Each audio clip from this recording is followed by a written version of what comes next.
Assalamualaikum warahmatullahi wabarakatuh. Innal hamdalillah nahmaduhu wa nasta'inuhu wa nastaghfiruh wa na'udzu billahi min syururi anfusina wa min sayyiati a'malina. Man yahdihillahu fala mudhillalah wa man yudlil fala hadiyalah. Ashhadu an la ilaha illallah wahdahu la syarikalah wa ashhadu anna Muhammadan abduhu wa rasuluh. Ya ayyuhalladzina amanu taqullaha haqqa tuqatih wa la tamutunna illa wa antum muslimun. Ya ayyuhan nasu taqu rabbakumul ladzi khalaqakum min nafsin wahidah wa khalaqa minha zawjaha wa batha minhuma rijalan katsiran wa nisaa'a wattaqullaha alladzi tasaaluna bihi wal arham innallaha kana 'alaikum raqibah. Ya ayyuhalladzina amanu taqullaha wa qulu qawlan sadida yuslih lakum a'malakum wa yaghfir lakum dhunubakum wa may yuti'illaha wa rasulahu faqad faza fawzan 'azima.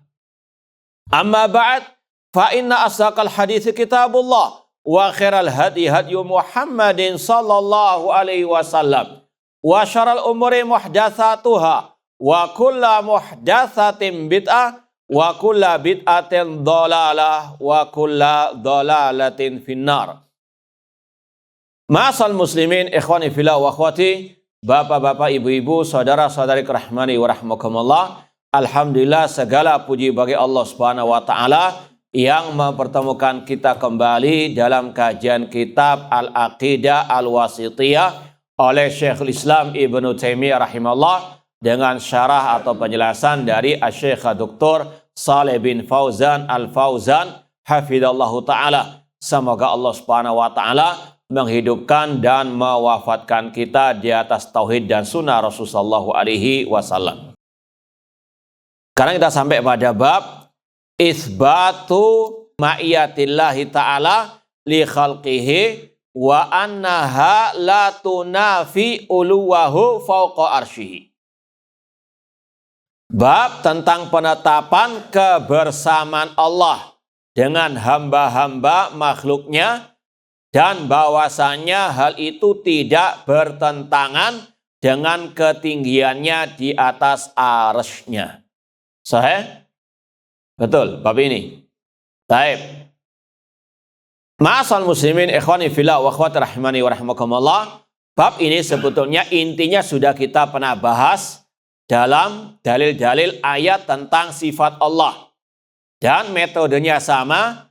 Syekhul Islam Ibnu Taimiyah rahimahullah setelah membawakan bab tentang ketinggian Allah di atas arsy, di atas langit, ya, membawakan ayat-ayat a'amintum man fis sama. Kemudian beliau lanjutkan dengan pembahasan kebersamaan Allah dengan hamba-hambanya. Yang intinya tadi, Allah tinggi di atas langit, namun Allah bersama makhluknya dengan ilmunya, dengan pendengarannya, pengawasannya. Antara ketinggian Allah dengan kebersamaan Allah tidak bertentangan. Ya, karena ini mungkin ada sebagian orang yang jahil atau mungkin gagal paham ketika dikatakan Allah fis sama, lalu muncul syubhat, loh bagaimana dengan ayat-ayat atau hadis-hadis yang menyatakan Allah bersama dengan hamba-hambanya, Allah dekat dengan hamba-hambanya. Maka dijawab oleh penulis tidak bertentangan antara ketinggian Allah dengan kebersamaan Allah. Ketinggian Allah di atas langit, zatnya di atas langit, ilmunya, pendengarannya, penglihatannya itu bersama makhluknya. Dan ini yang juga pernah kita sampaikan dari ucapan Al-Imam Malik rahimahullah, Allahu fis sama wa ilmuhu fi kulli makan. Allah di atas langit, ilmunya di mana-mana. Dan ini yang juga dikatakan oleh Imam Abu Hanifah rahimahullah. Ketika beliau mengatakan Allah fis sama, Allah di atas langit. Lalu ada seseorang yang bertanya, loh bagaimana dengan firman-Nya wa huwa ma'akum aina ma kuntum? Dia bersama kalian di mana saja kalian berada. Maka Imam Abu Hanifah mengatakan wa hadza kamatsali rajulin yaktub lil akhar anni ma'aka aina ma kunta wa huwa ghaibun anhu. Ini perumpamaannya seperti seseorang menulis kepada sahabatnya atau saudaranya yang jauh di seberang sana, aku bersamamu di mana saja kamu berada. Meskipun dia jauh dari apa? Saudaranya tersebut. Ya, atau sering kita umpamakan seperti suami dan istri. Suaminya lagi safar jauh, entah untuk bisnis atau untuk ibadah umrah. Kemudian menulis di WA, di SMS. Kalau dulu surat e-pos misalnya. Aku selalu bersamamu di mana saja kamu berada. Romantisme seperti itu tidak ada masalah kan? Boleh enggak? Iya, nggak pernah ya. Intinya ini secara bahasa kata-kata bersama tidak harus apa? Nempel, dempet atau bersatu. Ini kalau antara makhluk Allah Subhanahu wa taala min babi aula. Meskipun nanti ada sedikit perbedaannya, di sini ada penjamaan, penggabungan antara ketinggian dengan kebersamaan. Kita baca dulu beberapa dalil dari hadis Rasulullah SAW dalam bab ini. Sekali lagi, bab ini sudah ada dalam bab tentang ayat-ayat yang merupakan dalil tentang sifat-sifat Allah. Wa qaluhu, dikatakan dalam hadis, afdalul iman an ta'lama annallaha ma'aka aina ma kunta. Seafdal-afdalnya keimanan, semulia-mulianya keimanan adalah engkau mengetahui bahwa Allah bersamamu di mana saja kamu berada. Kata Syekhul Islam, hadithun hasanun akhrajahu at-Tabrani min hadithi Ubadah bin Samit radhiyallahu anhu. Hadis ini derajatnya hasan, diriwayatkan oleh Imam at-Tabrani dari hadis Ubadah bin Samit radhiyallahu anhu. Namun wallahu alam, Asy-Syaikh Al-Albani rahimahullah menyatakan hadis ini dhaif. Kalau di dalam catatan ana ini tertulis dalam kitab Silsilah Ahadits Dhaifah nomor 2589. Sekali lagi, kalau Syekh Al-Albani lebih condong kepada mendhaifkan hadis ini. Ikhwani fillah wa akhwati rahimani wa rahmakumullah. Seandainya pun hadis ini dhaif, sudah kita sampaikan, sudah ada ayatnya. Wa huwa ma'akum ainama kuntum. Dia bersama kalian di mana saja kalian berada. Wa huwa ma'hum ainama kanu. Dan dalam hadis juga Rasul mengatakan kepada Mu'adz bin Jabal, ittaqillaha haitsu ma kunta. Bertakwalah kepada Allah di mana saja engkau berada. Ini mirip dengan hadis ini. Seandainya kita katakan hadis ini lemah, sudah ada ayatnya, sudah ada hadis yang sahih tentangnya.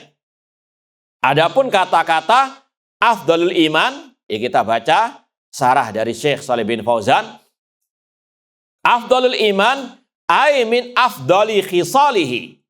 Maksudnya di antara perangai atau cabang keimanan yang afdal adalah tadi, engkau mengetahui Allah bersamamu di mana saja engkau berada. Wa fi hadza dalilun ala annal imana yatafadalu. Dalam hadis ini terdapat dalil iman itu bertingkat-tingkat.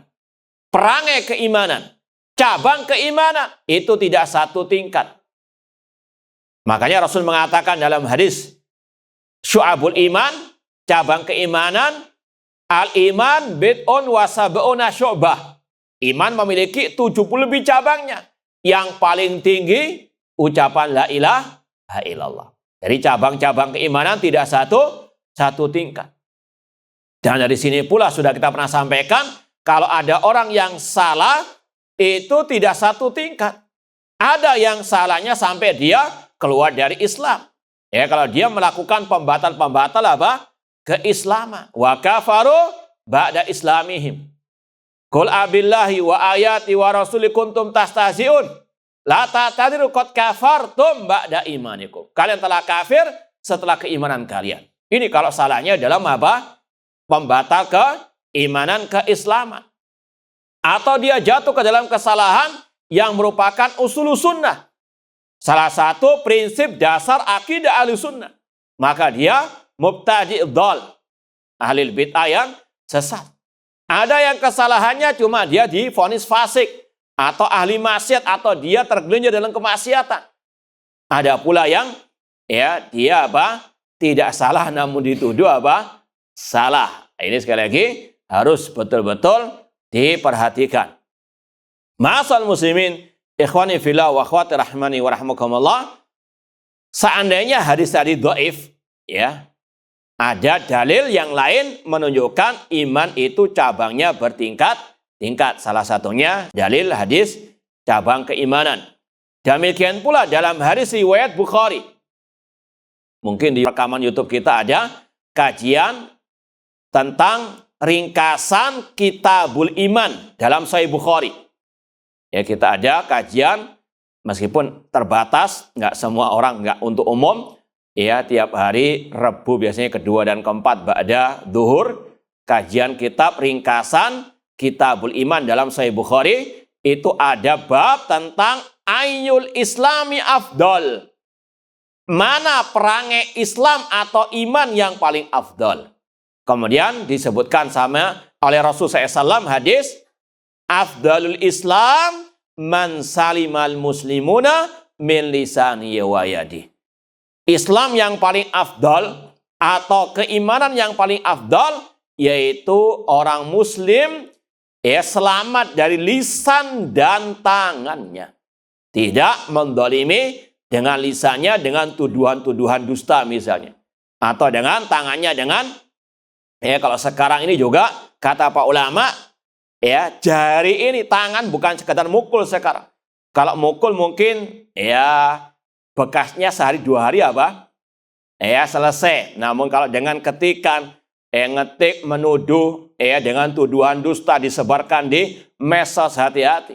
Ini yang membekas sampai mungkin di hari kiamat. Na'udzubillahi min dzalik. Dan dia juga menanggung dosa sekian banyak orang yang terprovokasi dengan tuduhan-tuduhan dustanya tersebut. Maka ini sekali lagi juga kata Rasulullah SAW, afdalul Islam, cabang iman yang paling afdal yaitu menjaga lisan dan tangan, tidak menyakiti, mengganggu kaum muslimin yang lainnya. Ma'asal muslimin ikhwani fillah wa akhwati rahmani wa rahmakumullah. Kemudian dikatakan dalam hadis tadi, anta'lama annallaha ma'aka, yaitu engkau mengetahui Allah bersamamu. Ai bi ilmihi wa tilaihi, yaitu dengan ilmunya dan dengan pengawasannya. Ini sudah kita bahas bahwasanya kebersamaan Allah dengan hambanya ada berapa? Ma'iyatullah. Kebersamaan Allah ada berapa? Ada dua. Yang pertama, al-ma'iyatul amah, kebersamaan Allah secara umum. Dan yang kedua, al-ma'iyatul khasah, kebersamaan Allah dengan hambanya secara khusus. Apa maksud kebersamaan Allah dengan hambanya yang umum? Allah mengetahui, Allah melihat. Ini mencakup semua makhluk, semua manusia. Yang kafir, yang mukmin, yang ahli bid'ah, yang ahli sunnah, yang ahli ta'ah, yang ahli maksiat. Allah melihat mereka. Dan itulah makna ayat tadi. Wa huwa ma'akum ainama kuntum. Dia bersama kalian di mana saja kalian berada.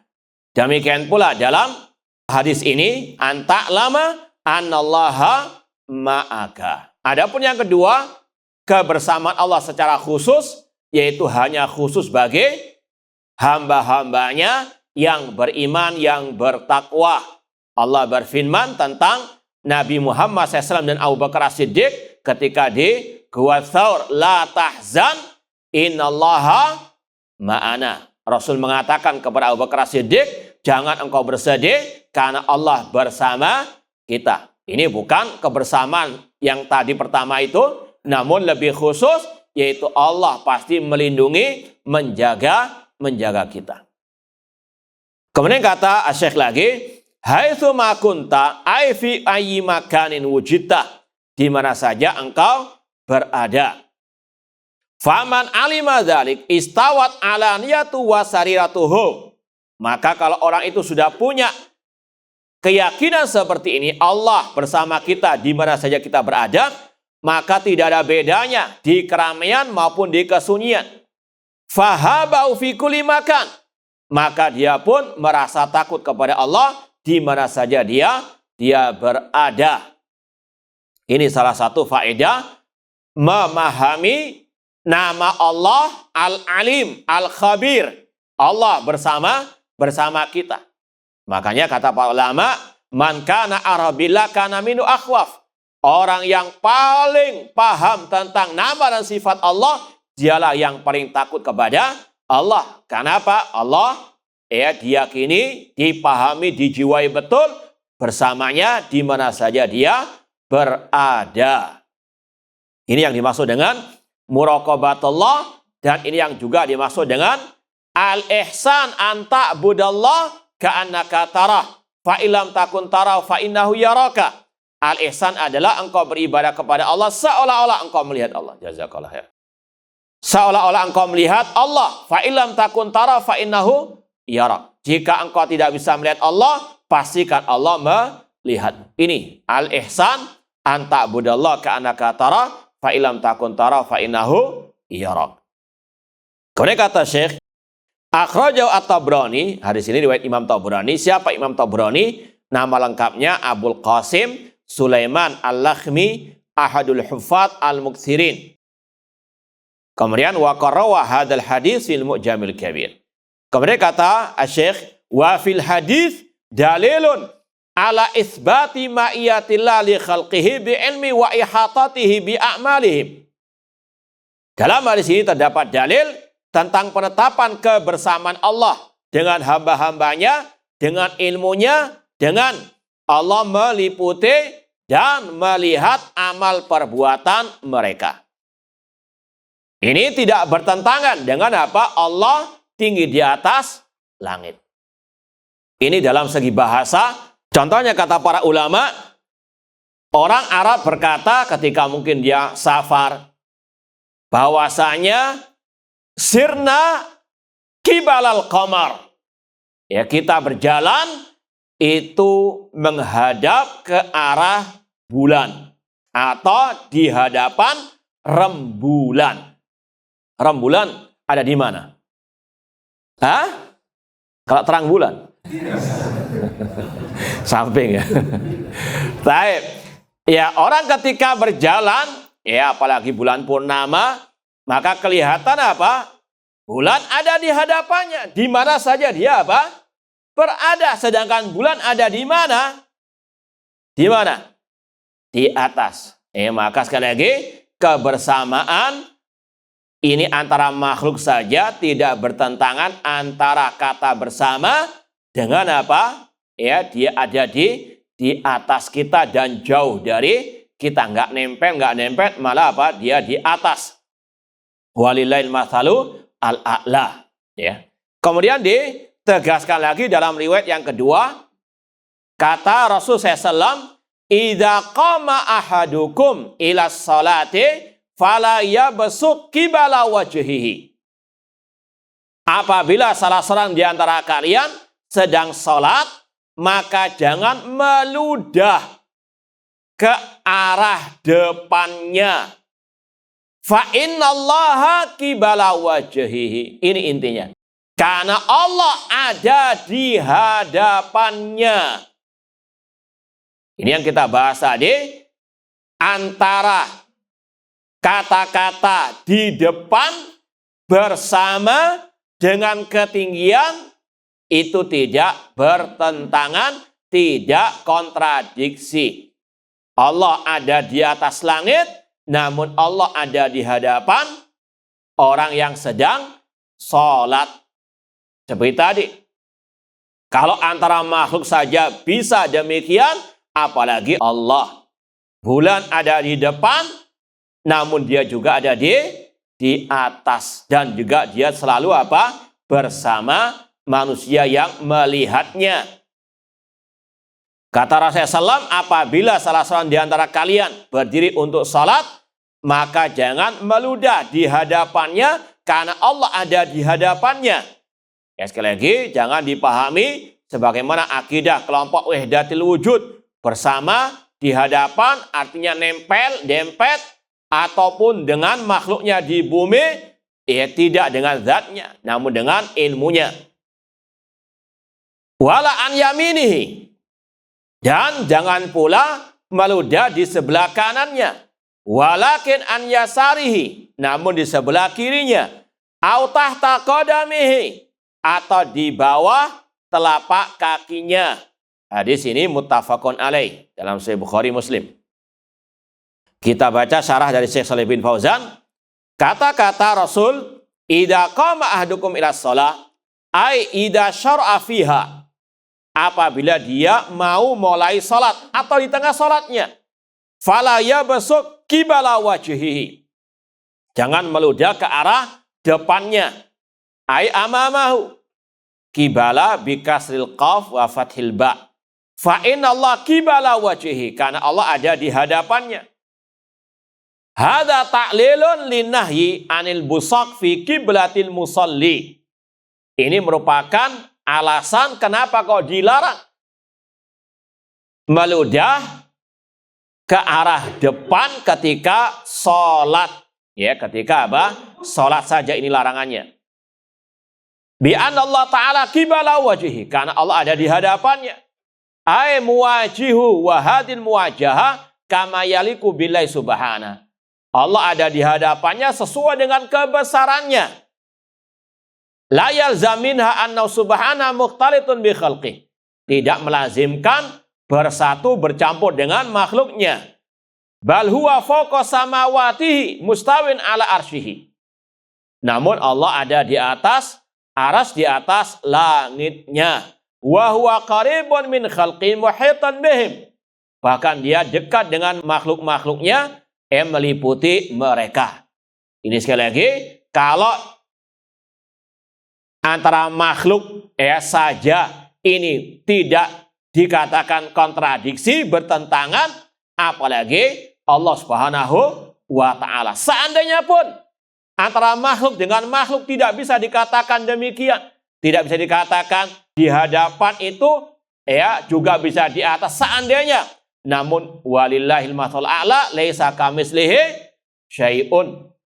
Apalagi jelas ayatnya, hadisnya menjamakan antara kedua hal ini.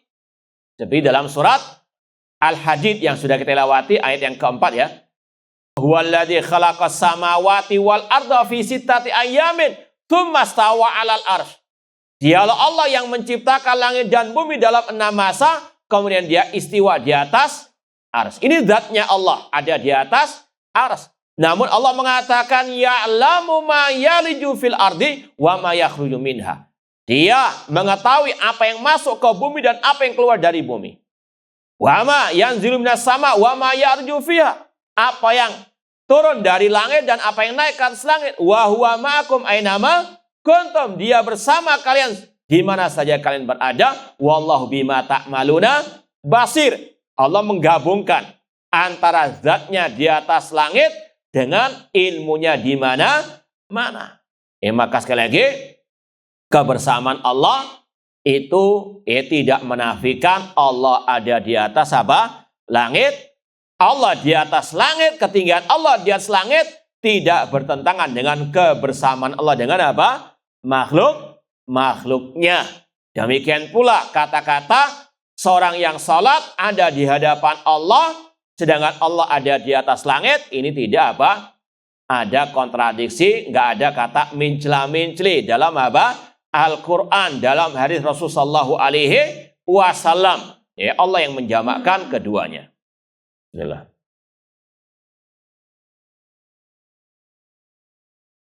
Kemudian kata Syekh, wala an yaminihi, ay wala yabsuk an musalli an yaminihi tashrifan lil yamin. Larangan meludah ketika salat ke arah kanan ini sebagai bentuk pemuliaan terhadap arah kanan. Ya, kita Ahlussunnah sebagaimana kata Imam Al-Auza'i, naduru ma sunnah haitsu darat. Kita berputar bersama sunnah kemana sunnah itu apa? Berputar. Rasul melarang, ya kita tidak ikut, tidak lakukan. Kita ikut melarang. Rasul membolehkan, kita membolehkan. Di sini diantaranya. Li'anal malaikain an yaminihi kama fi riwayatil Bukhari. Ada riwayat dalam Sahih Bukhari, di antara alasannya karena dua malaikat ada di sebelah kanannya. Walakin an yasarihi. Seandainya pun kita nggak tahu apa alasannya, selama itu ada hadisnya, sami'na wa ata'na. Makanya kata para ulama, is'alu anid dalil wala tas'alu anit ta'lil. Ya, ketika ada larangan, ada perintah, tanya dulu apa dalilnya. Bukan tanya dulu apa alasannya. Kenapa kok dilarang sebelah kanan? Kenapa kok dibolehkan sebelah kiri? Tidak usah. Yang pertama tanya apa? Dalilnya. Kalaupun nantinya diterangkan ada sebabnya, alasannya kenapa, itu untuk lebih menambahkan apa? Keimanan. Ini bedanya Ahlussunnah dengan ahli al-bidah, terutama dari kelompok ahli kalam. Kalau ahli kalam, ahli falsafah, makanya falsafah itu, filsafat, itu kalau dari segi bahasa Arabnya, artinya al-hikmah. Kenapa mereka dikatakan al-hikmah? Karena mereka ini suka mengotak-ngatik alasan sesuai dengan akal. Kalau nggak sesuai dengan akal, nggak mau nggak mau melaksanakan. Tahu dulu apa alasannya kok diperintah ini dan itu. Tahu dulu alasannya kenapa kok dilarang ini dan itu. Baru mereka Kalau nggak ada alasannya, kalau tidak tahu alasannya, mereka nggak mau melaksanakan. Makanya mereka dikatakan oleh para ulama juga ubadul hikmah. Mereka penyembah hikmah, bukan penyembah al-khaliq Allah Subhanahu wa taala. Nah itu tadi. Tidak mau beribadah kepada Allah sampai tahu apa alasannya. Ahlussunnah tidak beribadah kepada Allah kecuali kalau tahu apa dalilnya. Ya, is'alu anid dalil wala tas'alu anid ta'lil. Tanya dulu apa dalilnya, jangan tanya dulu tentang apa sebabnya. Meskipun kalau kita diberitahu tentang sebabnya, alasannya, ini semakin menambah keimanan. Paham bedanya? Ya, kalau Ahlussunnah ta'lil itu sampingan, bukan yang utama. Adapun ahli filsafat tadi, ta'lil alasan sebab dari ibadah atau larangan itu yang utama. Tahu dulu sebab kenapa kok dilarang, tahu sebab apa kok diperintah, baru mereka mau kalau nggak tahu, nggak mau beribadah. Paham? Adapun Ahlussunnah tahu atau tidak tahu apa alasan kenapanya, sebabnya, yang penting ada dalilnya, sami'na wa ata'na. Baik, ikhwani fillah wa akhwati rahimani wa rahimakumullah. Walakin an yasari au tahta qadami. Namun boleh meludah di sebelah kirinya atau di bawah telapak kakinya. Ai walakin yabsuk an musalli fi jihati yasari au yabsuk tahta qadami. Ini pun kata para ulama tidak di dalam masjid, ya. Jangan gagal paham. Nanti dipraktekkan waktu sholat isya, jangan. Ini kalau di luar masjid, mungkin di rumah antum, karena mungkin ada ria atau apapun lah namanya, ingin segera diludahkan, maka silahkan kalau di rumah antum, sebelah kiri ataupun di lantai antum, ya. Namun kalau di masjid ada ada kehormatannya, paham? Atau mungkin sholat di mungkin lagi naik gunung, ya, atau mungkin masuk hutan atau di gurun pasir ketika rehlah di Saudi Arabia sana, mungkin tidak ada masalah. Namun di masjid ada kehormatannya. Kalau di masjid bagaimana solusinya? Ini ada tisu. Paham? Mau dipraktekkan nanti, ambil tisu ini. Jadi intinya Allah ada di atas langit, namun dia ada di hadapan orang yang sholat. Dan itu tidak kontradiksi, tidak bertentangan. Wasyahid minal hadis, inti dari hadis ini, an-nafi isbata qurbillahi subhana min abdihi al-musalli. Di dalamnya ada penetapan dekatnya Allah dengan hambanya yang sedang sholat. Bahkan dalam hadis, akrab ma yakunul abdu min rabbihi wa huwa sajidun. Sedekat-dekatnya hamba dengan Rabbnya ketika dia apa? Sujud pada waktu apa? Sholat. Bukan nggak ada angin, nggak ada hujan, lalu apa? Sujud. Sujud apa, Pak? Sujud syukur. Ya kalau sujud syukur, tiap kali selesai sholat, ini tidak ada apa? Dalilnya, karena sujud syukur itu ketika hanya mendapatkan kenikmatan yang istimewa. Kalau mengatakan, wah saya kan tiap waktu dapat nikmat. Ya kalau begitu tiap detik saja Anda apa? Jangan dikhususkan selesai apa? Sholat. Atau tadi saya mau doa. Karena apa? Doa pada waktu sujud kan diperintah oleh Rasul. Ini sujud ketika apa? Sholat. Bukan apa? Moro-moro sujud begitu saja kemudian berdoa. Tidak. Sekali lagi ini pas waktu apa? Sholat. Kemudian waktu sujud baru. Kata Rasul, fa'aksiru minad doa. Perbanyaklah doa. Itu termasuk waktu yang mustajab ketika doa. Itu pun kalau apa? Imamnya memanjangkan sujudnya. Imamnya sudah Allahu Akbar, dia masih sujud. Ini juga menyelisihi as-sunnah. Demikian pula imamnya. Jangan mentang-mentang jadi imam karena masih banyak tanggungan, sujudnya lama. Ingat juga apa? Makmum. Namun kalau mau waktu doa yang mustajab ketika sujud, antum sholat sendirian, sholat sunat, tahajud dan sebagainya silahkan. Dan itu pun tidak dikhususkan pada waktu sujud terakhir. Nah, ma'asal muslimin ikhwani fillah wa akhwati rahimani wa rahmakumullah. Anna fi isbata qurbillahi subhana min abdihi al-musalli wa ikbali alaihi wa huwa subhana fauqahu. Di dalamnya ada penetapan kedekatan Allah dengan hambanya yang salat dan bagaimana dia ada di hadapan Allah sedangkan Allah ada di atas langit. Intinya tidak ada tabrakan atau pertentangan di antara kebersamaan Allah dengan hambanya dengan sifat ketinggian Allah di atas langit. Sebagaimana kata Abu Hanifah tadi, perumpamaannya kalau di antara makhluk, dia jauh, atau istilahnya jauh di mata, dekat di hati. Qauluhu sallallahu alaihi wasallam, hadis yang ketiga. Ini doa sebelum tidur, kata para ulama. Rasul SAW berdoa, Allahumma rabbas samawati sab'i wa rabbal arsyil azim. Ya Allah, Rabbnya 7 lapis langit dan Rabbnya arsy yang agung. Rabbana wa rabba kulli syai'.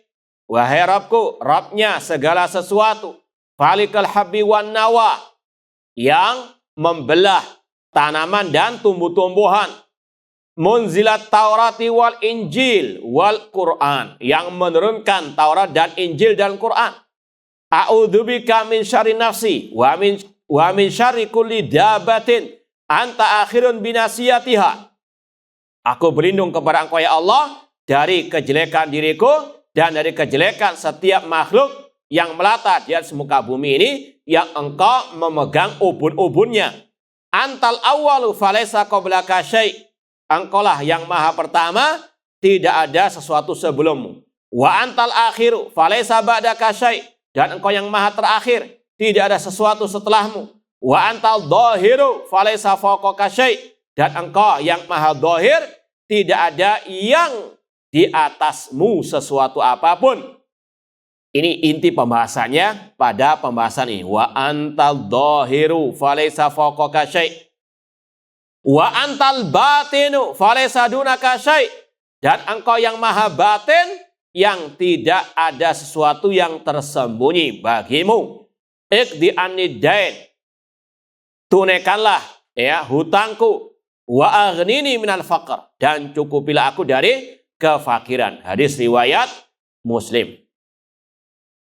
Kita baca syarah dari Syekh Shalih bin Fauzan. Kata beliau, qauluhu Allahumma rabbas samawati sab'. Ya Allah, Rabbnya 7 lapis langit. Kata-kata Allahumma asluhu ya Allah. Ini sekedar pembahasan secara bahasa Arab. Namun penting untuk kita pahami juga. Karena tiap hari tidak lepas dari kata-kata ini. Ya Allah, ya itu sama dengan Allahumma. Allahumma sama dengan ya Allah. Falmim iwadun an ya innida. Kok bisa ya Allah berubah menjadi Allahumma? Secara pembahasan bahasanya, asalnya itu ya-nya dibuang, kemudian diganti dengan mim Allahumma. Paham? Ya, yang penting itulah saja. Ya, Allahumma sama dengan ya Allah. Ya, kalau yang nggak bisa bahasa Arab kan, kalau berdoa ya Allah, berilah aku rezeki ya Allah. Itu sama dengan maknanya Allahumma. Kemudian ada sedikit mungkin murajaah. Ada banyak keistimewaan nama Allah dibandingkan nama-nama Allah yang lain, Al-Asmaul Husna yang lain. Ini mungkin dalam kajian, nggak tahu, di Aqidah Wasiti atau yang lainnya pernah kita sampaikan. Ada yang bisa menyampaikan enggak beberapa keistimewaan nama Allah dibandingkan Al-Asmaul Husna yang lain? Nggak ada. Iya, yang pertama. Yang kedua. Ini yang dibahas di sini. Ada yang paham enggak? Nah, ahsanta. Kalau kita memanggil nama Allah, berdoa dengan memakai nama Allah yang lain, itu alif lamnya harus dihilangkan. Ya Rahman, irhamni. Alif lam dalam Ar-Rahman harus dihilangkan, dihapus. Ar-Rahman menjadi ya Rahman. Bukan ya Ar-Rahman, namun ya Rahman. Kita minta ilmu memanggil nama Allah Al-Alim. Alif lamnya harus hilang. Ya Alim, Alim nih. Paham? Tapi ketika memakai nama Allah, tidak boleh dihilangkan. Ya Allah. Paham? Itu. Ya, keistimewaan yang kedua. Yang ketiga, apa keistimewaannya? Yang pertama tadi keistimewaannya itu induk dari semua nama-nama Allah yang lain. Makanya didahulukan sebelum nama yang lain. Allahu Ahad, Allahu sama. Sebelum Al-Ahad As-Samad disebut dulu nama Allah. Allahu la ilaha illa huwa al-hayyu al-qayyum. Paham? Huwallahu ladzi la ilaha illa huwa al-malikul qudusus salamul. Sebelum al-malikul qudus disebut dulu nama apa? Allah. Itu menunjukkan Allah induk dari al-asma'ul al-husna. Keutamaan yang keistimewaan yang kedua tadi, ketika disebut dalam nida, memanggil dalam doa, itu tidak boleh dihilangkan alif lamnya. Yang lainnya harus dihilangkan. Ya Rahman, Ya Rahim, Ya Hayyu, Ya Qayyum, nggak ada alif lamnya. Kemudian yang ketiga keistimewaannya termasuk nama Al-Asmaul Husna yang paling banyak disebut di dalam Al-Quran. Kata Syekh Abdul Razak bin Abdul Muhsin Abbad dalam kitab beliau Fiqh Asmaul Husna, alhamdulillah yang sudah kita terjemahkan, dan dengan yang lainnya, itu disebut kurang lebih 2.200 kali dalam Al-Quran. Bisa antum teliti? Ya? Dicari. Ya, betul enggak itu? 2.000. Namun kita yakin, ulama yang meneliti disebutkan lebih mungkin dari 2.200 kali nama Allah disebut di dalam Al-Quran. Kemudian di antara keistimewaannya juga, nama Allah disebut dalam setiap zikir kita. Antum bertasbih mengucapkan Subhanallah, tahmid, Alhamdulillah, istighfar, takbir, tahlil, semuanya dengan menyebut nama Allah. Itu di antara keistimewaan nama Allah. Baik. Ma'asal muslimin ikhwani fillah wa akhwati rahimani wa rahmakumullah. Kemudian kata Syekh, Rabbas samawati sab'a ay khaliquha wa malikuha. Allah yang menciptakan langit dan yang menguasainya. Wa rabbal arsyil azim. Rabbnya arsy yang agung. Ay al-kabir. Alladzi la yaqdir qadrahu ilallah. Yang besar, yang tidak ada yang bisa mengukur keagungannya kecuali Allah Subhanahu wa taala. Fahuwa a'dhamul makhluqat. Yang sudah kita sampaikan, arsy adalah makhluk Allah yang paling besar, yang paling tinggi, yang paling pertama diciptakan. Ya, intinya arsy itu makhluk atau bukan? Yakin? Alhamdulillah. Rabbana wa rabba kulli syai'. Rabb, wahai Rabb kami, Rabb segala sesuatu. Setelah disebutkan 7 lapis langit, arsy yang agung, kemudian disebutkan Allah Rabb segala sesuatu. Ai khaliquna wa razikuna wa khaliqu kulli syai'. Allah pencipta kita, pemberi rezeki kita, khaliq segala sesuatu, wa maliku yang menguasai segala sesuatu. Fa fihi itsbatu rububiyyati li kulli syai'. Di dalamnya terdapat penetapan rububiyah Allah. Jadi intinya sekali lagi, ini adalah tawassul dengan rububiyah Allah. Insyaallah kita lanjutkan ba'dal adzan. Wallahu taala a'lam. Baik, ikhwani fillah wa akhwati rahimani wa rahimakumullah. Kita lanjutkan lagi salah satu dalil tentang kebersamaan Allah dengan hambanya, dan itu tidak bertentangan dengan ketinggian Allah di atas arsy-Nya, di atas langitnya, adalah salah satu zikir ketika orang itu mau tidur malam hari. Ya, di antaranya ada kata-kata wa antal dhahir falaysa fawqaka syai' wa antal batin falaysa dunaka syai'. Namun kita baca dulu syarah sebelumnya. Kemudian kata Syekh, Faliq habbi wan nawa. Dialah Allah yang membelah biji-bijian ataupun tumbuh-tumbuhan ataupun tanaman-tanaman. Aisyaku habbit ta'am wa nawa tamar lil imbat. Artinya dialah Allah yang menumbuhkan tumbuh-tumbuhan ataupun tanaman-tanaman. Kemudian munzilat Taurah ala Musa wal Injil ala Isa wal Quran ala Muhammadin alaihim afdalus salati wassalam. Dan engkaulah ya Allah yang menurunkan Taurat kepada Musa, Injil kepada Nabi Isa, Quran kepada Nabi Muhammad sallallahu alaihi wasallam. Kata sebagian ulama, ada hikmah disebutkannya tanaman-tanaman dengan diturunkannya kitab-kitab Allah ini. Ini insya Allah kalau yang ikut kajian tafsir Juz Amma, terutama surat Al-A'la, insya Allah bisa jawab ini. Apa kaitannya? Nah, apa kaitan antara tumbuh-tumbuhan dengan Al-Quran? Ya, Sabih isma rabbikal a'la alladzi khalaqa fasawwal waladzi qaddara fahada waladzi akhrajal mar'a ja'alahu sa'ran. Wah, ini masalah tumbuh-tumbuhan. Kemudian sanuqri'uka fala tansa. Ini masalah apa? Al-Quran. Apa hubungannya? Bahwasanya tanaman ghidhaul badan wa amma kutubullah ghidha'u ar-ruh. Bahwasanya tanaman, tumbuhan ini sebagai makanan bagi apa? Atau makanan jasmani, atau kalau istilah kita siraman jasmani.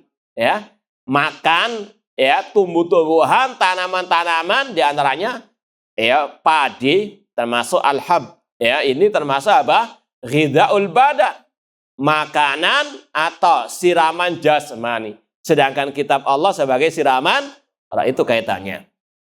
Kemudian ada lagi pembahasan berikutnya yang kedua. Apa kaitannya? Disebutkannya Allah falikal habbi, ya Allah rabbas samawat, dengan Allah munzilat Taurat wal Injil wal Quran. Ada yang bisa menjawab? Ini sudah kita bahas dalam pembahasan Al-Quran kalamullah. Allah bedakan antara Al-Quran yang diturunkan dengan makhluk yang Allah apa? Ciptakan. Ar-Rahman. Lanjutkan. Allamal Quran. Allah yang menurunkan, mengajarkan Al-Quran. Khalaqal insan. Allah yang menciptakan manusia.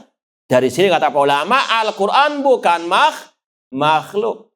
Makanya Allah membedakan tentang diajarkannya, diturunkannya Al-Quran dengan diciptakannya apa? Manusia. Sama dengan ini. Setelah dari awal Rasul mengatakan Allah Rabbnya langit dan bumi. Rabb artinya Al-Khaliq. Allah yang menciptakan langit ya dengan 7 lapisnya, menciptakan bumi dengan 7 lapisnya. Allah yang menciptakan arsy yang agung. Allah menciptakan segala sesuatu. Allah yang menciptakan tanaman-tanaman, tumbuh-tumbuhan. Namun ketika menyebut Taurat, Injil dan Quran, Rasul katakan munzilah at-Taurat wal Injil wal Quran. Berarti Al-Quran, Taurat dan Injil itu adalah kalamullah yang diturunkan oleh Allah, bukan makhluk. Paham tuh? Paham enggak? Nah, ini sekali lagi salah satu dalil ulama Al-Quran bukan makhluk karena Rasul membedakan. Ya, Al-Quran Allah turunkan, sedangkan makhluk Allah ciptakan. Al-Quran bukan makhluk. Kemudian kata Syekh, wa fi dzalika dalilun ala fadli hadil kutub wa annaha munazzalatun atau munzalatun minallahi ta'ala. Di dalamnya terdapat dalil akan keutamaan 3 kitab tersebut dan bahwasanya semua itu diturunkan oleh Allah Subhanahu wa taala. Namun setelah diturunkannya Al-Qur'an tidak lagi berlaku hukum apa? Taurat dan Al-Injil. Meskipun sekali lagi hukum asalnya ketiga-tiganya kalamullah. Ma'asal muslimin ikhwani fillah wa akhwati rahmani wa rahmakumullah. Kemudian kata Syekh, a'udzu ay altaji, aku berlindung bika denganmu ya Allah, min syarri kulli dabah, dari segala kejelekan makhluk. Ay kullu man madabba ala wajhil ardi, setiap yang melata di atas muka bumi, baik binatang maupun manusia. Anta akhirun binasiyatiha, engkaulah yang memegang ubun-ubun makhluk-makhluk tersebut. An-nasiyah muqaddamur rasi ayyatah taqahrika wa sultanika, bahwa saya semua makhluk itu di bawah kekuasaanmu ya Allah. Tasrifuha kaifa tasya, engkau yang mengatur mereka sesuai dengan kehendakmu. Ya, litasrifa syarraha anni, agar engkau memalingkan kejelekan, keburukan, kejahatan mereka dari diriku. Ini sekali lagi memohon perlindungan kepada Allah Subhanahu wa taala. Kemudian inti pembahasannya, dan ini sudah kita bahas dalam dalil-dalil ayat. Tentang apa kira-kira? Tentang ayat apa itu? Ini pembahasan antal awal falisa qabla kasyai dan seterusnya. Tentang apa?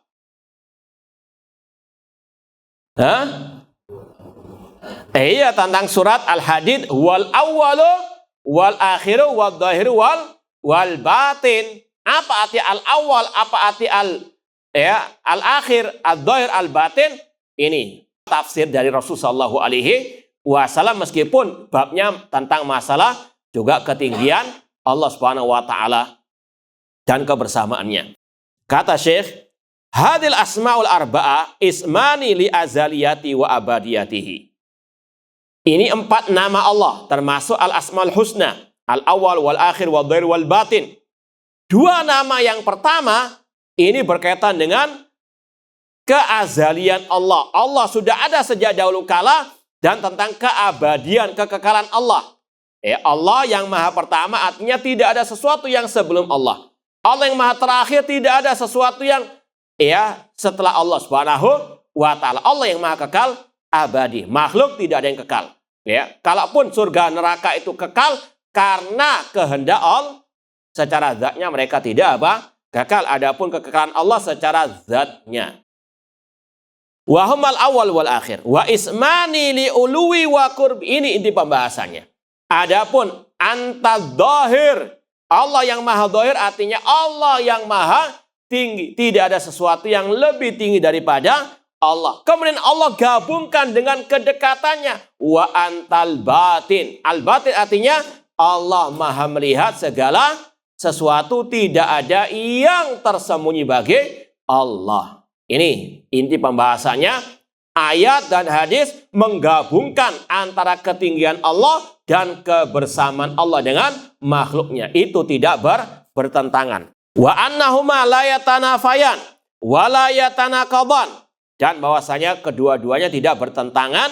Fahuwa qaribun fi uluwihi aliyun fi dunuwihi. Allah maha dekat, bersamaan itu Allah maha tinggi dan Allah juga maha dekat. Sebagaimana kata Imam Malik tadi, Allah fis sama wa ilmu fi kulli makan. Allah di atas langit namun ilmunya di mana-mana. Kita akhirkan sekalian hadis ini. Iqdi aniddain. Ya, tadi itu tawasul dengan rububiyah Allah. Kemudian baru permohonan kepada Allah. Iqdi aniddain. Ya Allah, tunaikanlah untukku hutang-hutangku. Addi anni huquqallah wa huquqal khalq. Addian di situ mencakup hak Allah dan hak hamba-hamba. Wa fi hadza at-tabarri minal hauli wal quwwah. Yang intinya seorang hamba mengikrarkan, mengakui kelemahannya di hadapan Allah Subhanahu wa taala, memohon pertolongan kepada Allah untuk bisa melaksanakan, menunaikan amanah dari Allah ataupun dari makhluk-makhluknya. Wa aghnini minal faqr, dan cukupkanlah diriku dari kefakiran. Ay al-faqr al-haja wal faqir huwa man la yajidu syai'an aw yajidu ba'dal kifayah. Adapun al-faqr atau orang fakir, ada yang mengatakan al-fakir nggak punya harta sama sekali, atau ada yang mengatakan al-faqr atau al-fakir itu yang punya harta namun tidak mencukupi. Wa fil hadisi aidan masyru'iyatut tawassul ila Allah Subhanahu wa taala bi asma'i wa sifati. Dalam hadis ini ada syariat orang tawasul ketika doa kepada Allah dengan nama-nama dan sifat-sifatnya fi qada'il haja wa ijabati doa, terutama dalam menunaikan kebutuhan hamba dan mengijabahi doa hamba. Semoga Allah Subhanahu wa taala menunaikan semua hajat kita dan semoga Allah mengabulkan semua doa kita. Aku qouli hada, kurang lebihnya mohon maaf, wa jazakumullahu khairan. Wassalamualaikum warahmatullahi wabarakatuh.